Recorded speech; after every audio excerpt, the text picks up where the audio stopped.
today guys, for today's video, pupunta tayo ng Pangasinan. Bale, dalawa lang kaming motor. Ang gamit naming motor is sa akin MIUI, yung kasama ko is Honda Beat. Yung bale, nasa likod ko siya. Ang oras nga pala ngayon ay 11:42 AM. Estimated na oras ng biyahe natin is 5 hours and 5 minutes. Kanan tayo? Ha? Diretso tayo, diretso. Uy, luneta oh. Ayan, bali nandito kami ngayon sa Manila. Galing kaming Pasay.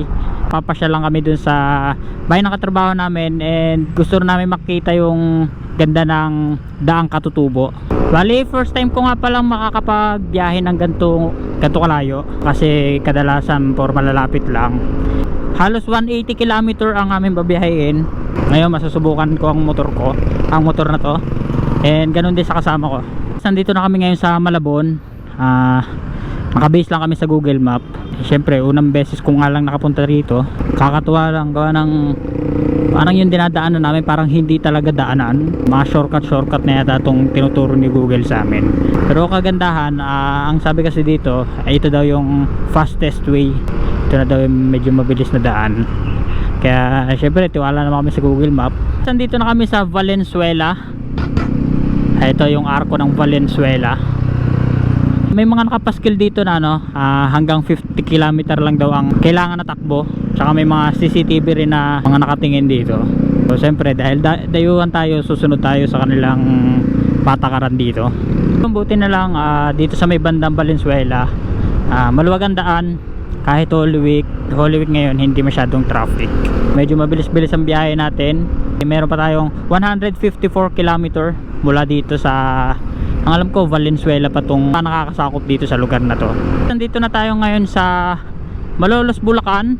Yan nga, sabi ko nga kanina, first time ko makapunta dito, kaya tuwan-tuwa ako. Uy, kasama ko. Bali, chill ride lang kami. Yan, takbong 60-40. Kapag medyo luwag, yan, nag-80 kami, 90, 100. Pero pag maluwag lang yun, kasi unang-una Semana Santa ngayon, syempre kailangan natin mag-ingat. Yan, bale ako yung navigator namin. Muuna-una lang yung kasama ko kapag medyo maluwag yung daan. Baka nabuboring din sa likod. So yun guys, ito na yung arko ng Malolos, Bulacan. Ayan, City of Malolos, Bulacan. Nakalagay dito sa mapa is Quezon Road. Papunta na tayo ng Quezon Road. Halos 23 km to. Nandito pa rin kami sa, nakalagay dito sa Google Map is Quezon Road pa rin. Wala pa ako nakikita mga bagong arko. Ang arko pa lang ulit na nadaanan natin is yung huli ay Malolos, Bulacan. Yun pa lang yung arko natin nadaanan. Bali nakalagay dito is Quezon Road, 6.1 km pa. Meron pa tayong 122 km na lalakbayin papunta dun sa ating destination. Bali ang oras is 2 hours and 58 minutes. Kakatapos lang namin magpahinga. Nag-stop over kami sa may nadaanan namin 7-Eleven. Bali nakalagay dito is yung pa rin, Quezon Road pa rin, pero palabas na kami papunta ng Jose Abad Santos. Halos 9 kilometers na lang, nasa Jose Abad Santos na kami. Tuloy lang biyahe namin. Hahanap na lang kami ng gasolinahan, and sabay kami magpapa full tank nung kasama ko, Honda Beat FI yung motor nya. I-check namin yung consumption ng gasolina namin kung halos same lang ba, kasi itong MIUI matipid sa gas, pero ang alam ko kasi mas matipid yung Honda Beat. Welcome nga pala sa Jose Abad Santos. Yan, kakalabas lang natin ng Quezon Road. Wow, look at the view. Wow, ang ganda. And yun, hindi ko sure kung doon tayo mapapapunta sa bundok na yun. Yan, may nakikita akong bundok dito. Hindi ko alam kung kita talaga sa camera. And ito, wow, napakaganda. Bali, itong Jose Abad Santos is 3.6 km. And meron pa tayong 2 hours and 39 minutes na natitira para sa ating pupuntahang destination. A total of 110 kilometer. Medyo natagalan yung pagpapahinga namin doon. Mainit kasi ang panahon, and syempre ang mga motor namin is wala namang mga radiator. Although kaya naman yun kasi nasubukan ko na rin to dati, natuloy-tuloy ang biyahe, pero iba pa rin yung may pahinga. Kung hindi ako nagkakamali, 1 oras din kami nagpahinga doon sa may 7-Eleven na nadaanan namin. Ito nga palang Jose Abad Santos is part na to ng Pampanga. Ayan, nandito na tayo sa Pampanga. And yun, wala pa ako nakikitang arko. Wala ako nakitang arko, pero may nadaanan kaming signage na Pampanga na daw tong part na to. Jose Abad Santos Avenue pa rin. 3.2 km pa bago kami makalabas dito. Naghahanap lang kami ng gasolinahan. Bali, Petron yung gusto nung kasama ko. Syempre, doon na tayo magpapagas pag may nadaanan tayo. Wow! Ganda. Yung kasama ko. Kasi naboboring siguro doon sa likod. Papagas lang kami sa Petron. Bali, nagkarga ako kanina ng 50 doon sa gasolina namin nadaanan. Kala ko kasi malayo-layo pa ang Petron. Sabay na kami magpapa full tank. Doon na namin i-check yung consumption ng gasolina namin, kung parehas lang ba. Siyempre, alam naman natin na Honda Beat tong motor niya. Malakas tayo, matipid talaga sa gasolina to. Full tank yan, di ba? Full tank.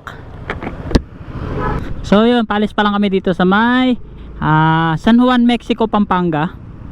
Yun, nagpagas lang kaming dalawa. Parehas kaming full tank ngayon ng motor. Kung hindi ako nagkakamali, parehas lang din kaming 4 liters or 4.5 liters yata yung tanke namin. Yun, bali talagang pinagsabay namin ng full tank para ma-check namin kung ano nga ba mas matipid sa dalawang to. Parehas stock yung sa amin. Yung kanya nga lang is nagbaba siya ng 1 gramo ng bola. Kung halimbawa 15 grams yung bola niya, hindi ko sigurado yung stock alam ko nagbaba siya, ginawa niyang 14 straight. Yun, ako stock talaga. Stock yung mga bola, stock pang gilid. Andito na tayo ngayon sa Magalang Arayat, Pampanga. Ayan, bali 22 km din tong daan na to. Wow, ito yung bundok na nakikita natin kanina, pero hindi ko sigurado akala ko dyan tayo makakapunte. Ang alam ko kasi ang Daang Kalikasan at Daang Katutubo is isa sa mataas na lugar dito sa Pangasinan. Hindi ko rin sigurado kung dyan ba tayo, pero wow, grabe ang ganda nya. Uy,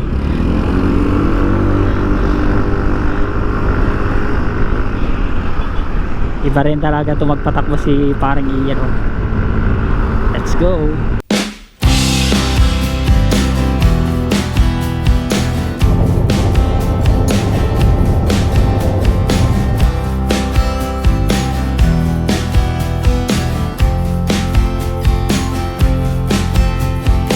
Dakalpong salamat.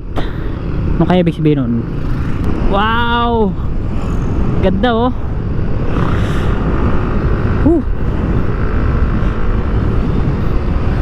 Sarap pagmaneho pag ganito yung mga view makikita mo oh.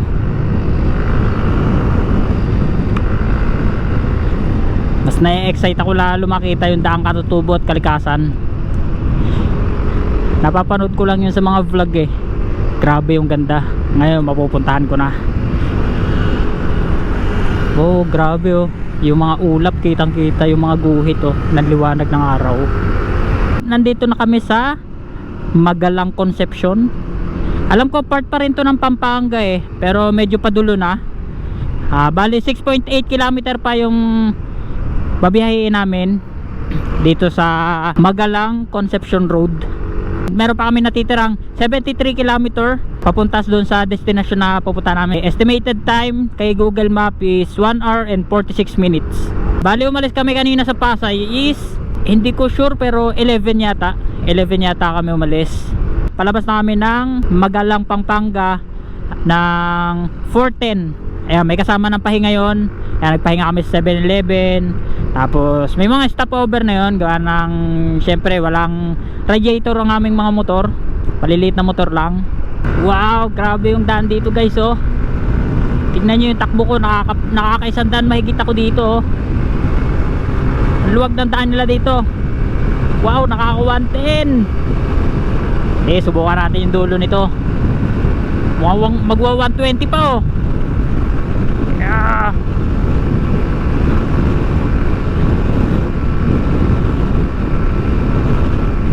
Ayaw umangat. May sakyan sa harap. Uy, nabitin. Bitin tayo. Sayang, di natin napaabot ng 120. May sakyan kasi, syempre doon pa rin tayo sa safe. Baka may mga biglang tumawid baka makadamay pa tayo. Ginagawa lang natin yon kapag luwag yung daan. Ito, luwag ulit, try ulit natin.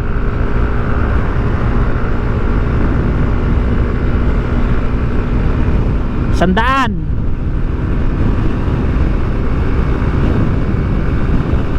$110.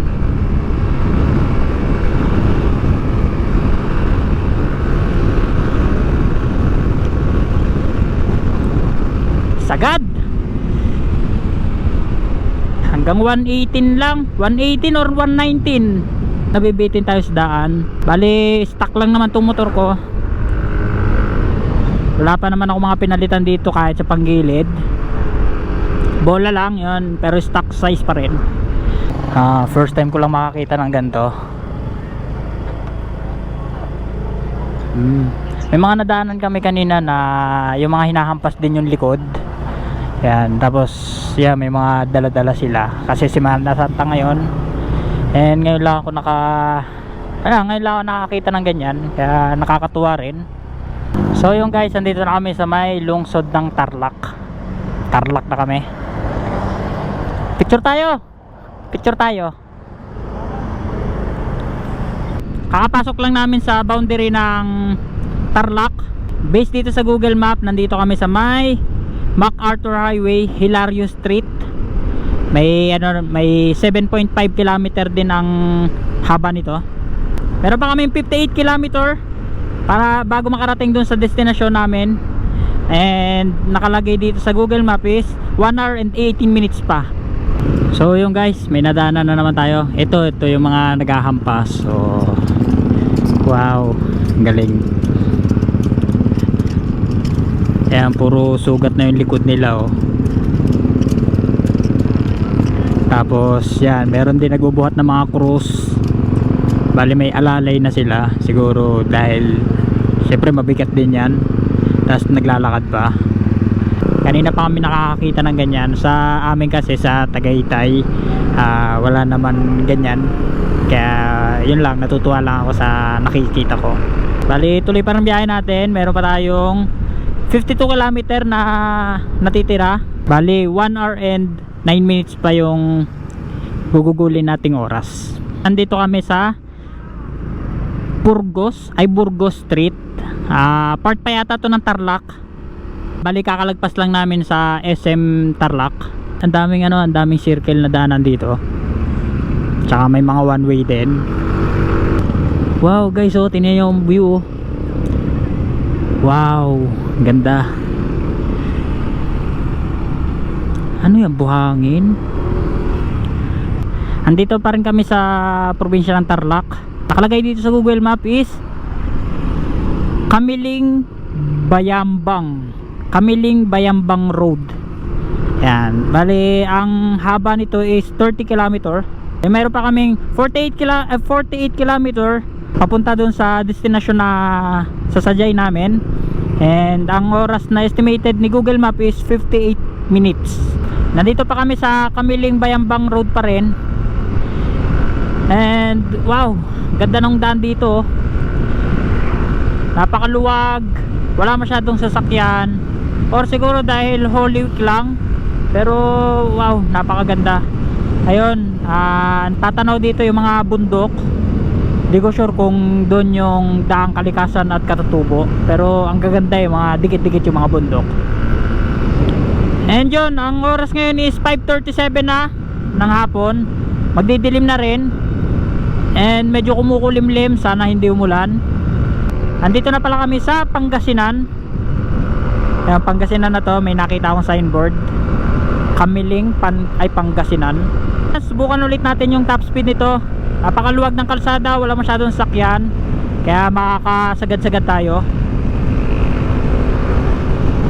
Pero syempre may kasama pa ring ingat. Ayan na. 115. Ay 110 pala, 110. 110. Wala, bitin. Bitin ulit, pero nararamdaman ko siya, kayang-kaya niya mag 120. Yung bali yung kasama ko na iwan na nag-i-stay siya dun sa ano, sa ECO mode, yung eco, yung kulay green sa pampatipid ng gas. Nag-i-stay lang siya doon, and ako is puro birit-birit. Kaya yun sa comparison ng gas consumption, panigurado ang laki ng pagkakaiba nito. Gawa ng yun sa kanya nga is nag-i-stay siya dun sa eco mode, yun sa akin is sagad-sagad. Kapag maluwag yung kalsada, sige, diretso siya, steady pa rin doon. Ito, subukan natin rider, oh, with angkas, ha. Grabe, lakas ito.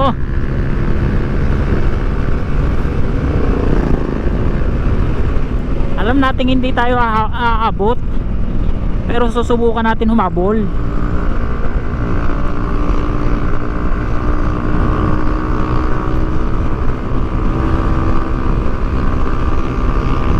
Grabe ang bilis, oh.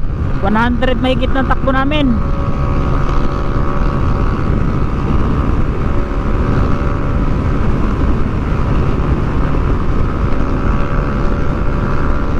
Wala, ang bilis talaga. Andito na tayo sa ano to? Santa Ignacia. Part na to ng Pangasinan. Wow, ang ganda, oh. May mga puno-puno yung kalsada. Tabi lang tayo. Wala, iniwan na tayo nung rider. Talagang mabilis. Yung kasama natin malayo na rin. Makikita dito sa video, ang ganda ng kalsada dito, napapaligiran ng mga puno. Tapos yung hangin, hindi siya sobrang init, paliwala siya sa katawan. Wow, medyo inabot na rin kami ng dilim. 5:46 na. At medyo nagpaparamdam din yung ambon, pero sana hindi tumuloy. 33 kilometers na lang bago kami makarating dun sa destinasyon na pakay namin. Tapos 44 minutes pang natitira sa aming oras. So yun guys, sinabot na kami ng ambon dito. Wow, lumalakas. Wow, ang ganda ng view. Wow, kaso maambon. Hanap muna tayo masisilungan. Babasa tayo. Pero tingin ko naman ano lang, daan lang, kasi maliwanag naman yung bandang kalangitan sa may bandang unahan. Maliwanag siya, pero ito ambon lang naman. Pakiramdaman ko muna pala bago kami tumigil. Mukhang nawawala-wala na. Pero pag lumakas, ayan, hanap kami na matitigilan. And ito may arko na ulit. Wait, punasan ko yung lens. Ito pa lang yung arko ng Kamiling. Ito yata yung Kamiling Bayambang Road. Meron pa tayong 6.6 km bago makalabas dito sa Kamiling Bayambang Road. 24 km pa naman yung ating inihintay, ay yung ating lalakbayin papunta sa ating destinasyon. And ang remaining time is 35 minutes. Pero sa biyahe natin hindi kami masyado napagod, gawa ng wow, ganda talaga ng mga kalsada dito, grabe. Tapos yun nga, wala rin masyadong traffic, tsaka yung hangin maliwalas dito, hindi siya sobrang init. So malapit na rin kami dun sa bahay na pupuntahan namin. Picture tayo dun, Pangasinan. Ha? Oh, kita pa. Kakapasok lang namin sa arko ng Pangasinan. Bali kanina pa naman Pangasinan yung dinadaanan namin, pero nga ngayon pa lang kami nakadaan sa arko. Nagpicture lang kami saglit. Bali meron pa kaming 10 kilometers pa ang babiyahin namin papunta dun sa destination na pupunta namin. And estimated time kay Google Map 20 minutes. May checkpoint yata. Ay hindi, pinapalagpas tayo. So baka mag-start pa lang siguro sila, hindi naman tayo pinara. Kompleto naman tayo, dala natin lisensya natin, papel ng motor, and nakarehistro. Ganun din yung kasama ko, kaya wala tayong magiging problema sa biyahe. Grabe ganda.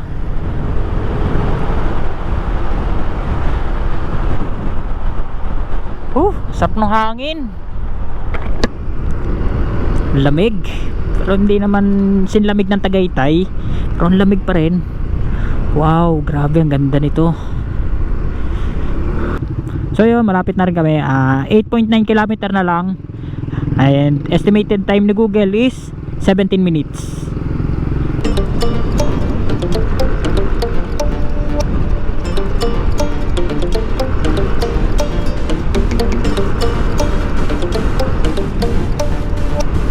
Update guys, andito na kami sa Alcala Bayambang. 2.9 km din yung Alcala Bayambang, and 6 km na lang halos yung aming lalakbayin papunta doon sa aming destination. Estimated time ni Google 13 minutes. Let's go. So yung guys, andito na kami sa bahay ng katrabaho namin.